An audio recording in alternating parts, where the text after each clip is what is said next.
Hi అండి. మా నవ్యకైతే ఆన్‌లైన్‌లో ఆర్డర్ చేశామండి. యాక్చువల్‌గా మా ఇంటి ఓనర్స్‌కైతే కార్ అయితే ఉందండి. అంటే రిమోట్ కంట్రోల్ కారు వాళ్ళ పాపకైతే ఉందనమాట. ఆ కార్ చూసినప్పటి నుంచి నవ్య అయితే ఒకటే ఏడుపు కార్ కావాలనేసని. ఇంకా మేమైతే ఆన్‌లైన్‌లో చూసాము. ఆన్‌లైన్‌లో చూస్తే కాస్ట్ అయితే చాలా ఓవర్‌గా ఉన్నింది. 10,000, 15,000 ఉన్నింది.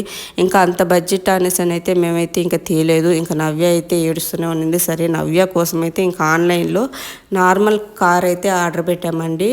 ఇది కూడా చాలా బాగుంది. కాకపోతే మనకి నార్మల్‌గా కాలుతో తోసుకొని పోవాలనమాట. ఇంకా నవ్య ఆ కారుని చూసిన వెంటనే ఫుల్ అంటే ఫుల్ హ్యాపీ అండి. ఇంకా నవ్య హ్యాపీనెస్ చూసి మాకు కూడా చాలా సంతోషం వేసింది. కానీ ఈసారి అయితే నవ్యకి నచ్చిన కార్ అయితే తీయలేదు. కానీ నెక్స్ట్ టైం అయితే నవ్యకి నచ్చిన కారు రిమోట్ కంట్రోల్ అయితే ఖచ్చితంగా తీస్తామన్నమాట. ప్రస్తుతానికైతే నవ్య అయితే ఈ కార్‌లో చాలా హ్యాపీగా ఉంది. ఇంకా ఈ కార్ కాస్ట్ అయితే 1,600 పడిందండి మాకు. ఓకే ఫ్రెండ్స్, వీడియో నచ్చినట్టయితే